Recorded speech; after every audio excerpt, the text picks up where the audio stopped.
Everybody likes food and everybody likes cake, so why not make cake better by smashing it into balls so you can eat it easier? Today I'm going to show you how to make cake balls.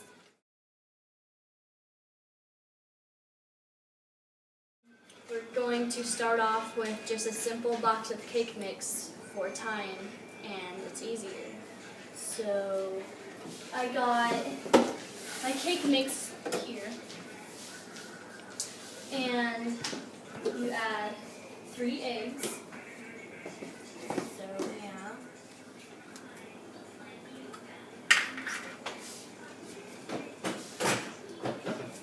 Next you add 1/3 cup of vegetable oil.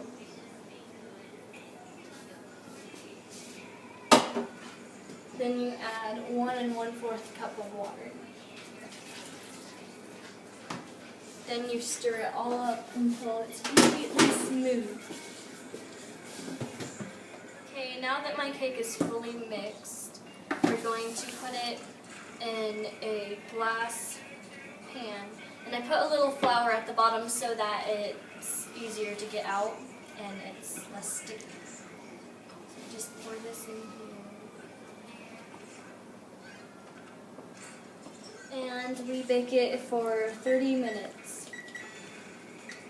Now that my cake is baked and fully baked, you need to let it cool completely down. And if it's not cooled completely down, then it won't work because we need to compress all the cake later on and it won't stick right. So to speeden it up a little, we're going to put it in the fridge for however much time it needs.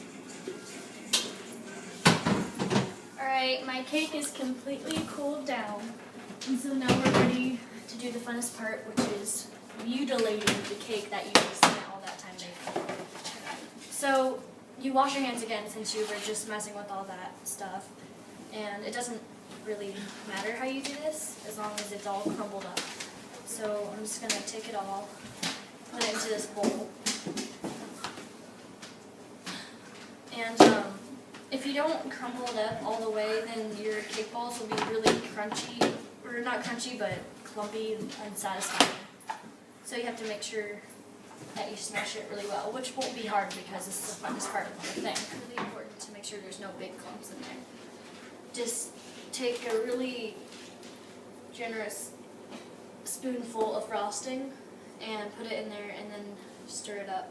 The reason why we do this is so that all the cake sticks together even more, and that's really important later on in the demonstration. So, alright, once you stir in the frosting, it should look a little something like this. It looks like one big glob now instead of a whole bunch of little crumbs. And after we do this, kind of pack it all to one side. Make sure you pack it really well. Then, once it's packed, you put it back in the fridge to cool even longer until it's cold to the touch. While our cake crumbs and frosting is cooling down in the fridge, this would be a good opportunity to get your frosting. This is almond bark. It's like little blocks of chocolate. All it is frosting, but in a block form, so you melt them in the microwave. You can use either frosting or almond bark to coat your cake balls, but almond bark looks better and tastes better, and it's just better to use. So I already got, just put 3 will be enough. It really depends on how much balls you plan on making. And you put it in the microwave for 15-second intervals, and in between you stir until it's fully melted. Alright, now my almond bark is all melted, and it's just warm frosting. And make sure you keep stirring it every once in a while, or else it will harden and you'll just have a big hard clump of chocolate in your bowl. Alright, you're going to get a cookie sheet and put some wax paper on it so your cake balls don't stick to your thing and make a mess.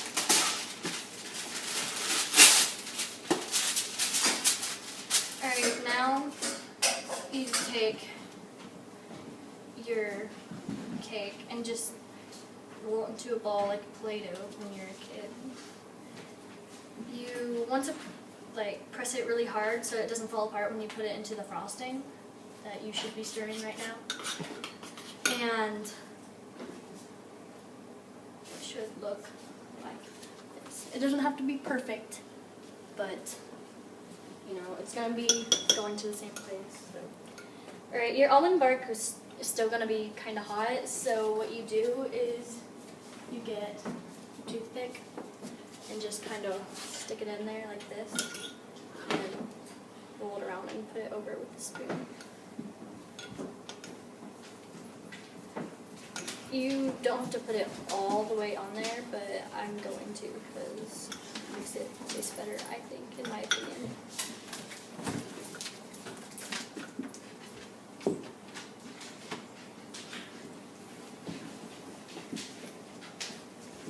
And then you just gently set it down on your box paper. And cover up your hole with the almond bark. Alright, most people, it's really an option to put sprinkles on or not. And if I put as much sprinkles as I usually would put on it, it wouldn't be safe for human consumption. So I'm only going to put a little sprinkles on here to make it look pretty. Once you're done doing that, like this, and then you just put it in the refrigerator once again to let it cool and harden. This is the ending result of the cake balls. They are fun to make and delicious in the end. I hope you try making them at home. You can make them any flavor you want. Thanks for watching.